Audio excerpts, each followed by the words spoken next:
What's going on, guys? It's Nick here, back with another video. Biggest sleeper at each position, fairly self-explanatory title, but I'm looking for sleepers, and I've tried my best to find some names that not many people are talking about going in either like the 14th, 15th round or undrafted in most leagues. So basically this entire list is just completely undrafted players. So I think you guys are really going to enjoy it. But of course, before we start, gotta do the stat of the day. Yesterday's stat was which rookie wide receiver last season led all rookies in red zone targets. The answer was Marquise Brown. Today's stat, which tight end had the most receiving yards on third down last season? All right, let's talk about some sleepers. So first up, we're going to do quarterback, and we've got Gardner Minshew.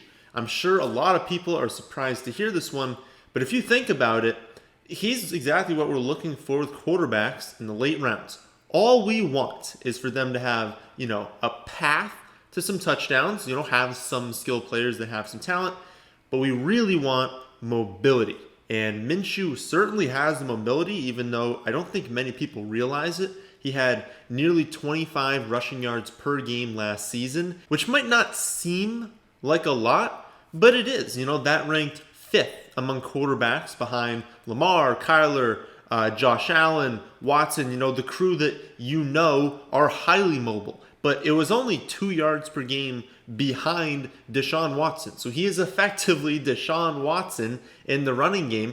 The huge difference was touchdowns. Those four quarterbacks I mentioned, Lamar Jackson, Kyler Murray, Josh Allen, Deshaun Watson, scored 7, 4, 9, and 7 rushing touchdowns, which was a rushing touchdown anywhere from every 12 to 25 carries.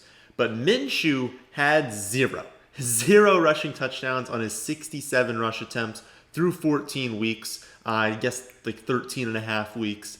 So on average, if you look at what he did on the ground, he should have scored between 2 and 3 rushing touchdowns, which again, kind of like the rushing yards, that doesn't seem like a lot. It's only 2 touchdowns, right? But if you add in 2 rushing touchdowns, he goes up to 15th in points per game last season.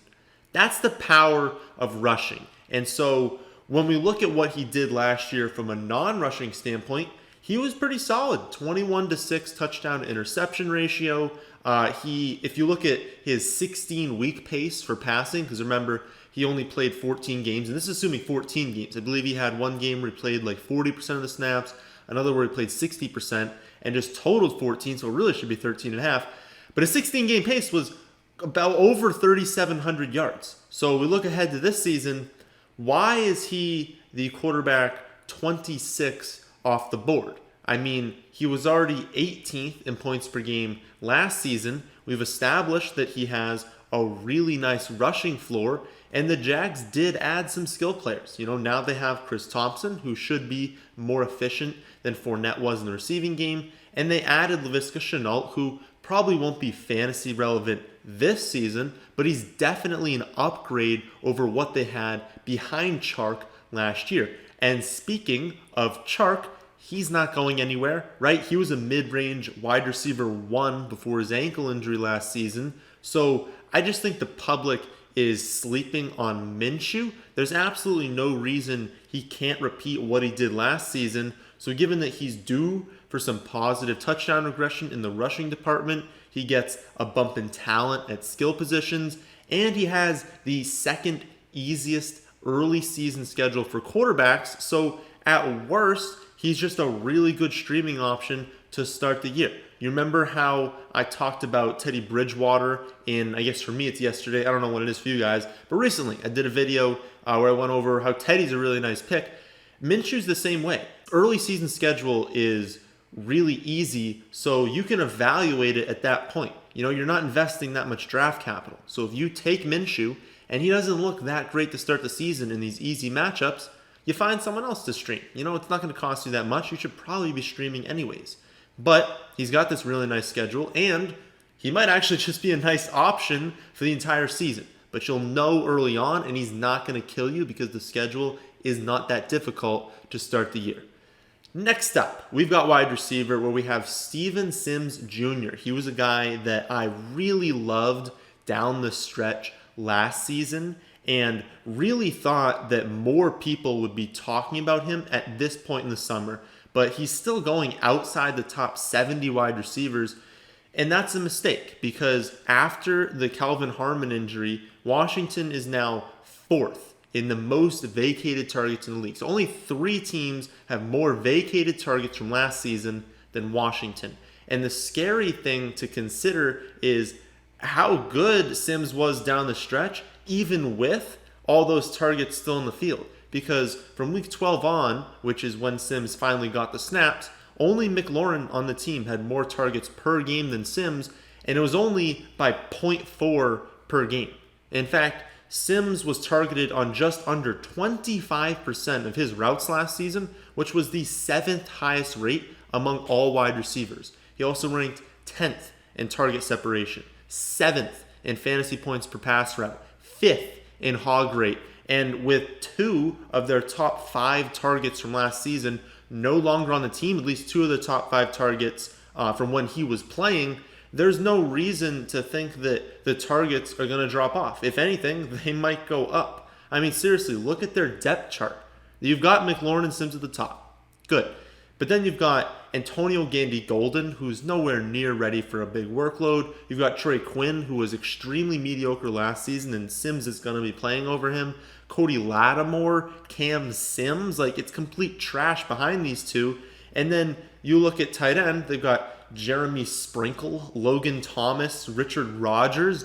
No, those guys aren't getting many targets. So McLaurin and Sims are going to get all the targets they can handle, and that worked out pretty well last season. Over the final 5 weeks, Sims ranked 10th in target market share, 14th in weighted opportunity rating, and 14th in fantasy points among wide receivers. So Washington really has no option but to throw to Sims, and he's proven he can be fantasy relevant when that happens and basically whenever he's on the field. So going outside the top 70 is just a little bit confusing to me. Up next, we have tight end, and we've got Jace Sternberger. Now, the Packers took Sternberger in the 3rd round last season, but then he was injured for most of the year, so he didn't really play until the playoffs, where he did score a touchdown on very limited snaps. But he dominated at Texas A&M. He led the team in receptions, yards, touchdowns, yards per reception. He is a receiving tight end, and he has absolutely no competition for the top spot at tight end on the Packers depth chart, meaning he's probably going to play close to 100% of the snaps. That's important because when you look at the depth chart, not even at just tight end, just look at the total depth chart on the Packers, it's gross. Lazard might be okay, but do they have anyone that has talent behind Adams? Not really, right? They don't really have anyone that's that good. So it should be fairly easy for Jace to emerge as a reliable target and likely the secondary option in the red zone behind Adams. And I know people will point out, they'll say, oh, Rodgers doesn't throw to tight ends. That's nice, but it's not like you need 1,000 receiving yards to be a tight end one. This stat that I'm about to share with you is not a joke. All it takes to be a low-end tight end one on a per-game basis is about 3 to 4 receptions and about 40 receiving yards with about 5 touchdowns through the whole season. That's it. If you're getting 3 or 4 receptions for about 40 yards, you're a low-end tight end one. That's all it takes. Now, maybe it's a little bit more difficult this season, but you cannot tell me that those numbers aren't reachable for Jace, who's going well outside tight end one territory. He's not being drafted, so people are not projecting him to do anything, and you don't need to do all that good at tight end to be good. He's got the touchdown upside, and there's really no one to throw to, so given that he is a receiving tight end and how dominant he was in college, there's no reason that he can't have a really nice season. Last position we'll do today is running back, where we have Darrynton Evans. Now, he is the rookie running back on the Titans. Obviously, Derrick Henry is a stud, and Derrick Henry is going to get a ton of touches. But he's also going to remain a 0 in the passing game, and that's a spot where Evans excels it. He has excellent hands. And he's underrated as a runner as well, which is extremely important because it's easier for a running back to assume a third down role if teams don't just automatically assume it's a pass. So if they couldn't use Evans as a runner, he's strictly a pass catcher, then they might need to leave Henry out there for more non-obvious passing third downs because using Evans would give away what they're doing. But he dominated in his final season in college while posting an 86th percentile speed score. So the Titans can definitely bring him in on all third downs, and the defense will not be able to just sell out against the pass. So I think he's definitely got a chance to return value, assuming that Derrick Henry stays completely healthy because of that role on third down.